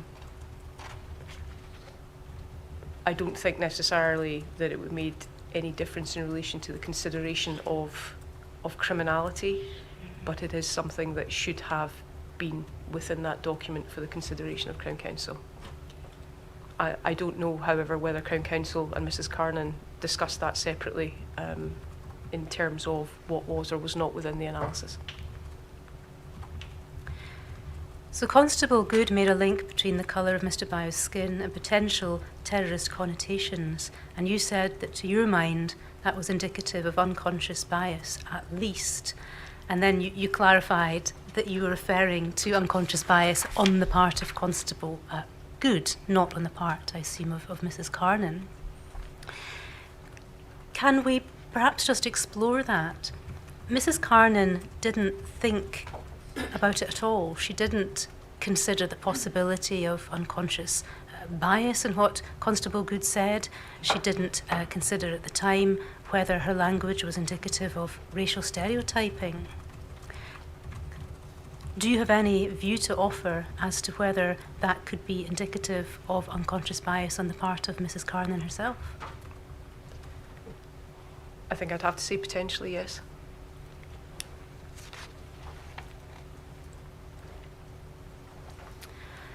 I also asked Mrs. Carnan in her evidence about the language that was used more generally in the officer's statements. And again, I'd like to read you a chapter. I'm sorry, the transcripts don't come up on the screen, but I'm just reading from the transcript of the evidence that's available to me. I'm sure you'll be aware of racist stereotypes in society, that black men are more violent, unpredictable, aggressive. You will have come across those stereotypes, I would imagine. I have. And did you examine the officers' statements for language of that sort? No. Did you consider patterns of behaviour, whether, for example, they had used their sprays or drawn their batons at previous knife incidents? No. I was simply concerned with this incident. Did you consider whether they treated all knife calls as potentially terrorist-related? No, that wasn't a question I asked. Did you consider looking for comparator evidence, for example, looking at Walker, Payton and Tomlinson's history of use of spray or Tomlinson's history of use of force involving a baton, with a view to establishing whether those officers had ever used sprays or batons before? No. Or whether they had used sprays or batons when detaining a white suspect?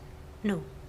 Did you consider whether the speed with which the officers elected to use force against Mr. Bayo was because he was black? That wasn't my understanding. I think I have explained in one of the answers, my understanding of their perception was based on a whole lot more than the colour of his skin. Okay, did you consider whether Constable Walker and Constable Payton's decision to opt for a hard stop may have been influenced by Mr. Bayo's race? Again, we didn't cross the threshold into criminality, so that wasn't a consideration per se. So you've explained you took a two-stage process, you looked for evidence of criminality, you didn't find it, so you didn't get past first base essentially. Yes. And it would only have been if you found evidence of criminality that you would have scrutinised the evidence for evidence that might allow you to draw an inference of racial aggravation. Yes. So she was candid that these questions simply weren't asked. Do you have any comment or concern to express in relation to that passage of her evidence? I think it is too prescriptive an approach. It's clear from what you've read to me that she was focusing solely on the actings of the officers in relation to establishing whether or not there was evidence of criminality. But it was clear from certainly my understanding of what the Lord Advocate wanted and the discussions more generally about this investigation, and particularly what the family had asked for, that we should be examining the issue of race and the approach of the officers to Mr. Bayo because of his race. Again, this passage was put to Mr. McGowan when he gave evidence, and he said they're all relevant questions. So I've referred to looking at the totality of the evidence.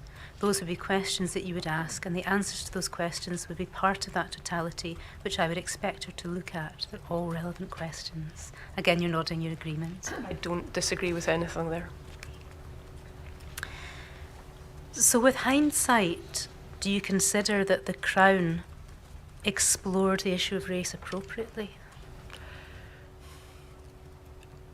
I'm conscious Mrs. Carnan wasn't involved from the beginning of the investigation and was preparing an analysis based on the work of others. And I'm also conscious that I didn't ask her directly, and a lot of her thinking is what you've discussed with me this morning. But it's clear if that was her thinking, then certainly it wasn't in her mind as she was preparing the analysis of the evidence, which I think is a gap in the Crown's investigation. Having said that, there were others who had been involved, were aware of the issues that we were focusing on and what we'd asked the PIRC to focus on, and overall the report was being prepared for the consideration and decision making of Crown Counsel. So there were other opportunities, not just within that document, for these issues to be explored. Thank you. And again, with the benefit of hindsight, do you consider that all reasonable steps were taken to unmask any racist motive by the Crown? I think on the basis of Mrs. Carnan's evidence, no.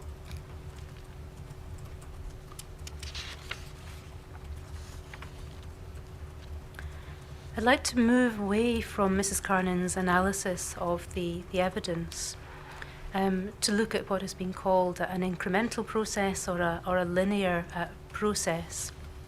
Mrs. Carnan made clear in her evidence that it was no part of her remit for Mr. Brown to consider whether there were grounds for an FAI.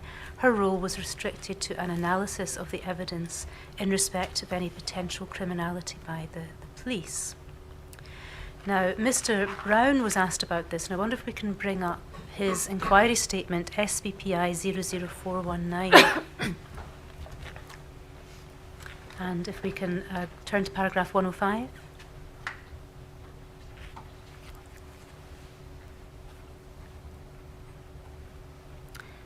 So here he references an incremental strategy approved by the Lord Advocate. He says a key element of that strategy was to resolve the issue of potential criminality and to get to a point where Crown Counsel could take a decision in this regard with the necessary confidence, thus permitting the investigation to move forward to other areas in anticipation of an inquiry whose forum had yet to be determined. And if we look to the next paragraph, please. The recognition that was requested by Crown Counsel was created for the limited purpose of enabling Crown Counsel to take a decision on potential criminality, but was not intended to be the end of the investigative process by the Crown, particularly in relation to race and implicit bias, and further detailed inquiry would likely have been undertaken had an FAI been instructed. This would, in my opinion, have been highly likely to have required recognition of the police officers involved, where their approach to the incident would have been probed, scrutinised and evaluated. Was it your understanding at the time that this incremental process was being followed? Yes, that was the process at the time, where the criminal investigation took place and thereafter preparation for a fatal accident inquiry or similar inquiry followed. That's not the position now, because we've realised that adds in significant delay in relation to the preparation for proceedings. And we deal with those more in tandem and parallel now. But at the time, it was the criminal investigation first, followed by the fatality investigation. You talk about this in paragraph 32 of your statement, and I wonder if we could bring that up.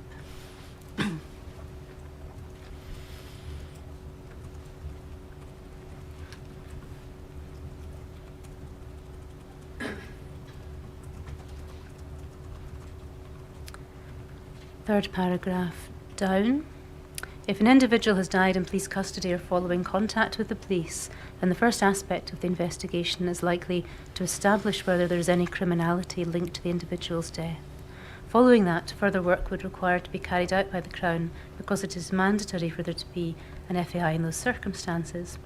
It is not therefore unusual for there to be a recognition prepared for Crown Counsel, setting out the nature of the investigation, the narrative of the facts as known, and recommendations based on those findings, when there are no reasonable grounds to suspect particular individuals, as that recognition would thereafter be of assistance in preparation for any FAI.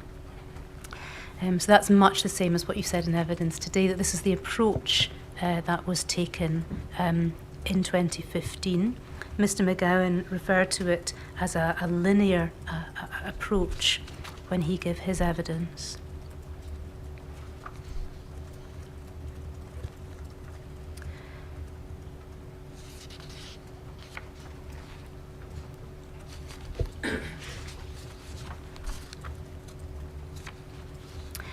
So you understood that was what would happen, although you say, and we've heard already from Mr. McGowan, that procedures have since changed, and that the broader aspects of an investigation that might be relevant to an FAI, and which are perhaps not directly relevant to criminality, are considered and investigated in parallel or in tandem.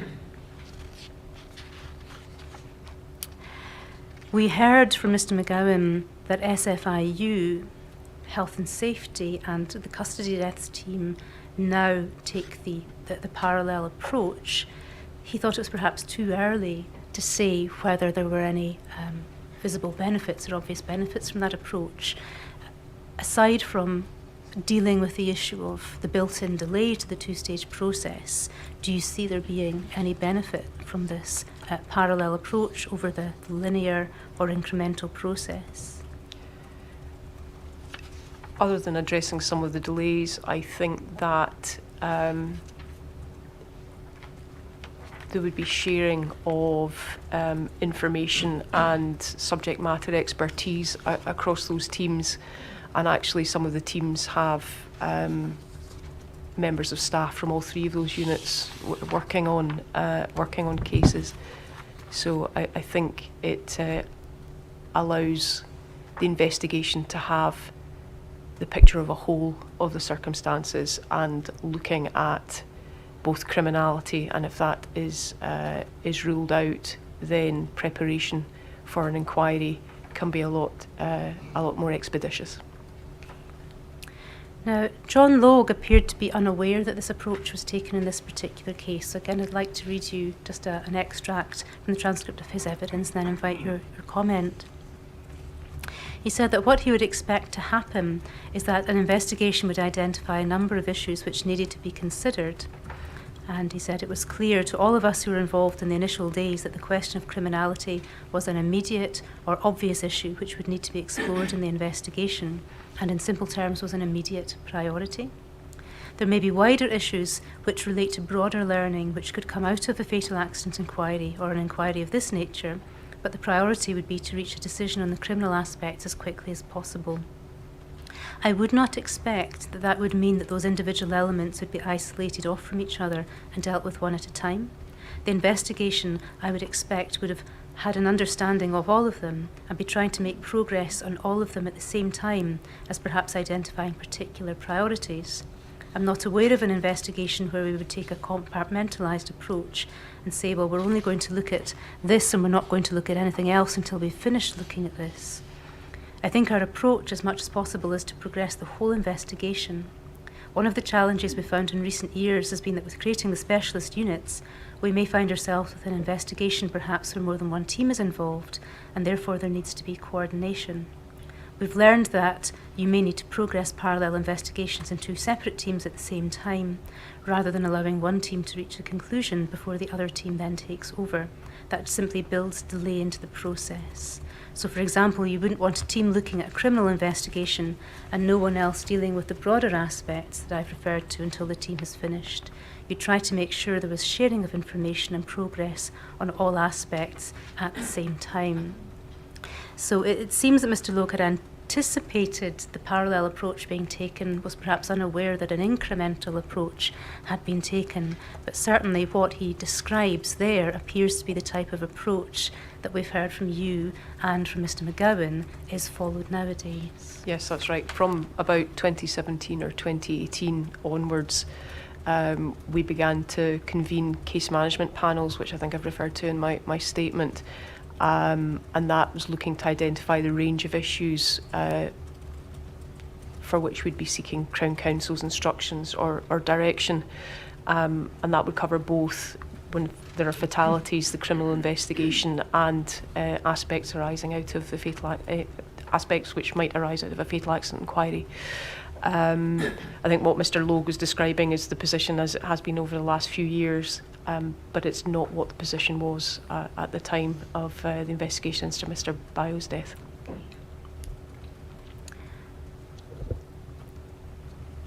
So certainly the way things are done now is that the criminal investigation and the broader issues relevant to an FAI will be investigated and progressed in parallel. That avoids delay and it allows both parts of the investigation to make progress at the same time. That's right. And as you said earlier in your evidence, before we had the break, you said when you're looking at the engagement with the detention of a black man by police officers in public, there's a wider set of considerations, and that would involve looking at issues such as tropes or stereotypes, bearing in mind that while the precognition was for Crown Counsel to take a decision whether or not criminal proceedings were appropriate, at the very least we've talked about there was going to be an FAI, and much of the information being gathered in the course of a criminal investigation can be relevant for the purpose of an inquiry into the circumstances of a death if there were to be no criminal proceedings. So I would have expected there to be an assessment of those aspects in the course of the precognition, even if they weren't directly relevant to criminality.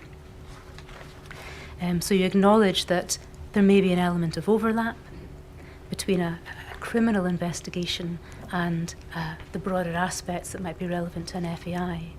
And I suppose in a case of this type, overlapping areas of interest might include what happened, and in particular the actions of the officers, as well as cause of death, use of force and race?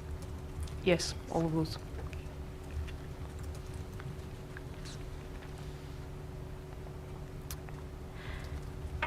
When Mr. Lowe gave his evidence, he was asked a series of questions by the chair.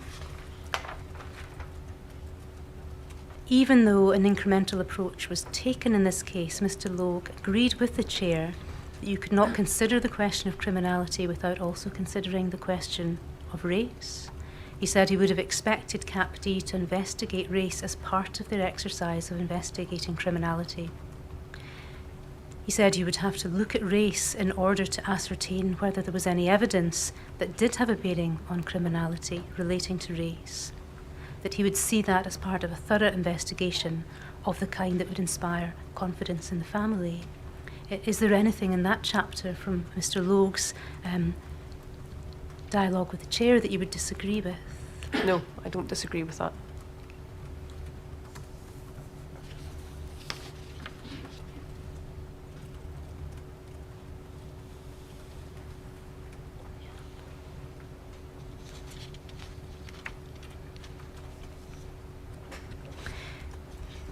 With your ongoing responsibility for CAPD and even after 2016 when your role changed, your continuing oversight of the Crown investigation, did you read the narrative and analysis that were sent to Crown Counsel? I did sometime after it was submitted to Crown Counsel, yes. Okay, so you didn't see it before it was submitted to Crown Counsel? I don't recall, no. And in the course of your evidence today and the discussion we've had today, you've identified or have agreed with me perhaps that there are a number of deficiencies in the way that the analysis was approached. Were they apparent to you when you read the narrative and analysis? No, not necessarily. I was looking at it through the lens of identification of criminality. I think it was almost unsaid by that stage at the Crown that race was still an issue that we could have and should have been looking at. Whether it should have been contained in the analysis, I think we've discussed today that yes, it should have been. I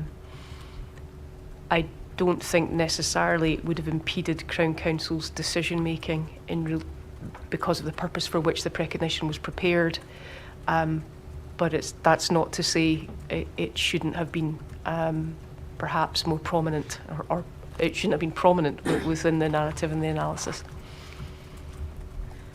And we've heard from a number of witnesses that the purpose of this precognition was to assist Crown Counsel in taking a decision. Yes, that's right. And I think you've agreed with me too that the question of criminality cannot be entirely divorced from the question of race, and that to look at criminality thoroughly you must also consider the question of race. Yes. And I'm wondering to what extent the precognition served its purpose, even if its purpose was a limited one, in assisting Crown Counsel, given that there is no analysis of race whatsoever in the analysis section. It would have assisted to an extent. I'm also conscious that in cases like this where you have allocated Crown Counsel, that they will often be responsible for directing or instructing particular lines of inquiry in the course of that preparation. As I've said, I think it is a gap in the investigative process by the Crown. But just as the PIRC report wasn't the end of the line for any investigation by a law enforcement agency, the submission of the precognition is not the end of the line for the Crown's investigation. And if there were particular issues that Crown Counsel wished to be addressed before taking a decision, then it was open to Crown Counsel to instruct that, and certainly I am conscious in relation to certain aspects of investigation that was done. So from that perspective, it is a gap, and there were a number of other issues which Crown Counsel wished the case team to focus on. I'm not sure if that necessarily answers your question, but I think for the extent it was a narrow set of circumstances looking at criminality, it was certainly a step in the right direction. It wasn't as I would have expected to see it, because it didn't contain, as you say, the analysis of race, but that is something which could have been explored further. So should we understand that it was effectively left to Crown Counsel to advise the team if she wished any further consideration to be given to the question of race? I think that's almost placing Crown Counsel in that difficult position, because there were these gaps, as I've talked about. But that was one option. If she felt it was required, she could have asked for further work to be done. I'm also conscious she had, from early days, had access to a lot of the material in the case, separate obviously from the narrative and the analysis, and was in regular discussion with Mr. Brown and the team. So I wouldn't want to say it was ultimately Crown Counsel's responsibility. The responsibility sat with the case team in the preparation of the precognition to identify these factors. Of course, I didn't mean to suggest that the responsibility necessarily sat with Crown Counsel. But I suppose for Crown Counsel to instruct further inquiries in relation to race, that would require Crown Counsel to recognise that these issues had not been addressed. Yes. In the narrative or analysis. Yes. And you yourself, as a highly experienced prosecutor, you've been in position now for 30 years, have given very candid evidence that even when you read the narrative and the analysis, there wasn't a red flag, that these were issues that hadn't been addressed at the time that you read it. That's correct. Can you bear with me a second, please?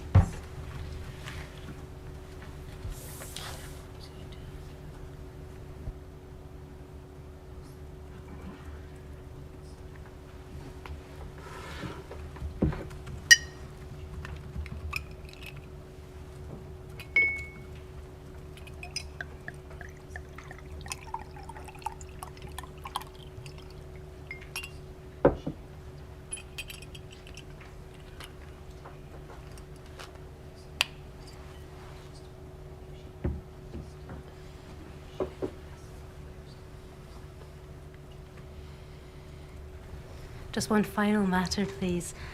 Ms. Miller, you had the opportunity to read the precognition, including the analysis, and I appreciate that your evidence, your very candid evidence, is that when you read it, you didn't identify what you now consider to be deficiencies, because your focus was very much on criminality, and you were reading the precognition through that particular lens. If you had identified that the issue of race hadn't been thoroughly explored, indeed hadn't been explored at all on the face of the analysis, would there have been an opportunity for you to have raised that either with the CAPD team and or with Crown Counsel to ensure that investigation was adequately progressed? Yes. It's certainly in my role at that time as Deputy Crown Agent for serious casework, it was not unusual for me to discuss matters with Crown Counsel after the submission of precognition where we thought there were additional inquiries that could have and should have been carried out. So it was certainly open to me to raise it directly with Crown Counsel at that time. Thank you. I have no further questions, thank you. Thank you. Are there any Rule 9 applications? Ms. Miller, would you mind withdrawing to the witness room while I hear a submission?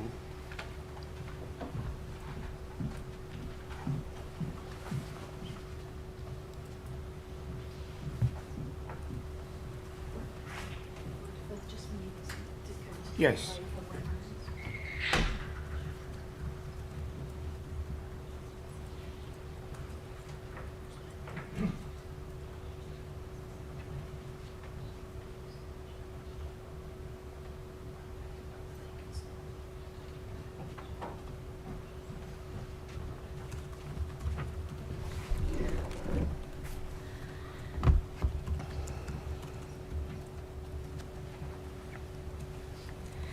I'm obliged. Firstly, I would like to ask this witness, there are only two issues. The first that I would like to ask this witness about is, she said that she had 3 meetings with Deborah Coles, and I wanted to ask whether or not during the course of those meetings she recalled speaking to Deborah Coles about the disproportionate use of force by police officers against black men, about racial tropes and stereotypes, and also did she explain about excited delirium being a racist issue in and of itself.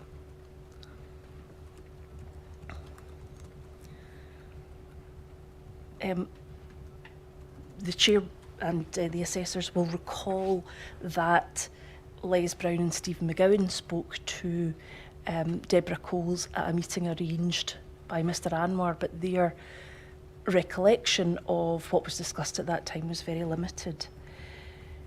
The second question that I would like to ask about relates to something which arose during the course of the inquiry hearing this morning, where the witness indicated that Dame Eilish Angelini contacted the Crown and indicated there might be parts of the report that she considered important for the Crown. And what I would like to explore a little more is, when did she contact the Crown? Who did she contact? What did she identify as important, and how was her advice actioned? So really just to explore the detail of that contact and how it affected matters.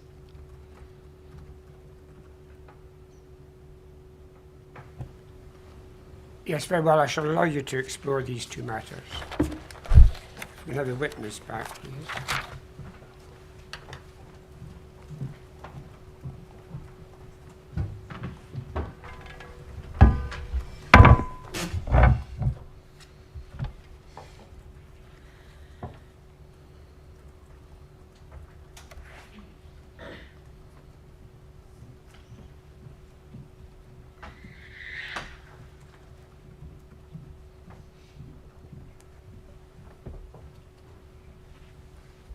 Ms Miller, Ms Mitchell, KC, who represents the families of Sheku Bayo, has some questions for you.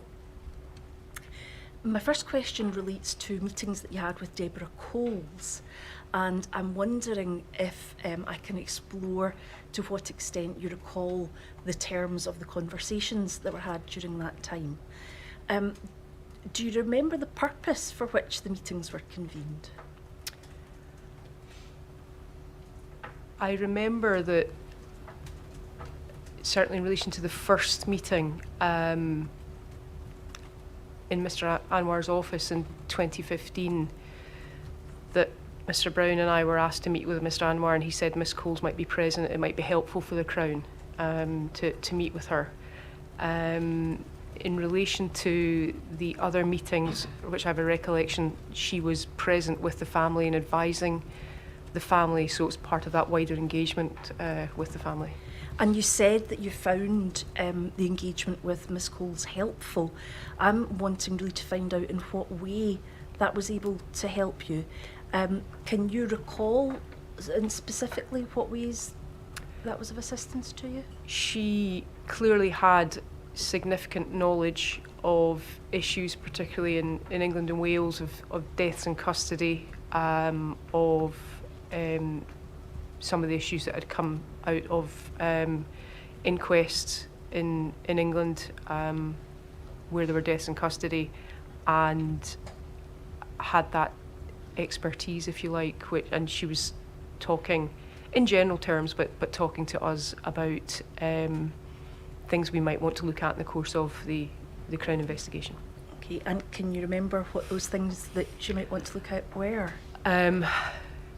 I think I might have referenced some of them in my statement, but I can't remember the specifics now. I wonder if I might ask whether or not you recall that she spoke to you about the disproportionate police use of force against black men. Might that have been one of the issues? Yes, that was, and that was reflected, I think, in her work with Lady Eilish and the Home Office inquiry, and certainly was one of the factors that we considered after the publication of that inquiry. And did she raise with you the idea of consideration of racial tropes and stereotypes of police officers dealing with black men? That was mentioned in meetings that we had, whether it was her or Mr. Anwar. I can't remember, but yes, I do remember them being raised in meetings with representatives of the family. And do you remember, during the course of any of those meetings, a discussion or her telling you about excited delirium being a racial issue in and of itself? That was mentioned. I couldn't tell you now that it was Miss Coles that said it, but yes, that was mentioned, and I think it was one of the issues we were looking to explore with some of the expert witnesses, the excited delirium issue, and particularly related to race. I wonder if I might explore that a little further, my lord. I've only been given authority to ask about the issues that were raised, but it seems that if excited delirium was to be explored with any of the experts, it might be an idea to simply ask that question. Yes, very well. I'm obliged, you've probably heard what I've just said. In fact, you will have absolutely heard what I just said. What we were, in particular that last issue, but any of the others, explored with those witnesses.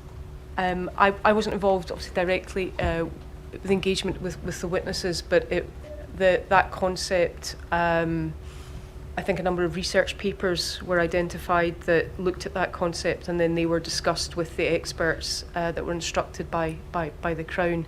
But other than that, I couldn't give you much more direct information from my own knowledge. And two things, who was it that did that gathering together of those documents? Mr. Brown and the CAPD team, and thereafter, I think Crown Counsel and Mr. Brown consulted with a number of the experts. And do you know what the reports were about? Were they about excited delirium? Or? They were about the concept of excited delirium, and my recollection is that had, for want of a better phrase, been debunked by experts. It wasn't something from memory that held a lot of credibility, certainly from the discussions I had with colleagues. It was something that had been raised with us, but there were concerns that it was not something that was relevant for our investigation. Moving on to my second issue, you explained in your evidence earlier that Dame Ailish contacted the Crown. Yes. And actually highlighted, flagged up parts of the report which she considered might be important. Yes. From the Crown perspective. First of all, who did she contact? The Lord Advocate's private office. Okay. And do you know what the content of the contact was about, i.e. what parts of the report she specified she thought might be important for the Crown?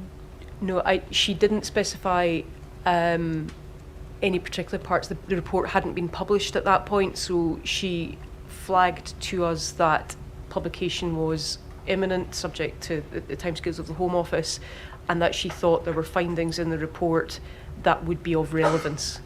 She didn't flag anything, from recollection, anything specifically. So she effectively put you on notice. Yes. That would be something for you to do. Yes. Was it yourself that dealt with that took the report and looked at it and analysed it in respect of the investigation of the death of Mr. Bio? Mr. Brown, I asked him to have the first pass, if you like, and to prepare an analysis and where it might be of relevance in relation to the death of Mr. Bio, but more generally for the work of the Crown, given the role I had at the time. And then he and I discussed the content of the report and what we might want to bring out in the investigation into Mr. Bio's death specifically. And how was that actioned? What specific actions did you take as a result of it? That was in the context of the findings that we reported to the Lord Advocate, and that they would be taken into account, and if any particular expert witnesses were required to assess some of these issues, that they would be instructed and consulted with. But what were they about? The issues that I have flagged in my statement, so the disproportionate length of time for restraint for particularly males of black minority ethnic origin, mental health issues, the policing response in general when looking to detain somebody who is a suspect.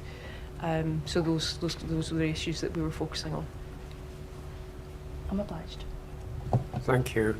Well, thank you very much, Ms. Miller, for coming to give evidence to the inquiry. I'm very grateful for your input. When the inquiry adjourns, you will be free to go. The inquiry will now adjourn until tomorrow morning at 10 o'clock. Mr. Wolfe, former Lord Advocate, who was due to start giving his evidence on Wednesday, is now available to begin his evidence tomorrow and continue into Wednesday if necessary. So the inquiry will now adjourn until tomorrow at 10 o'clock.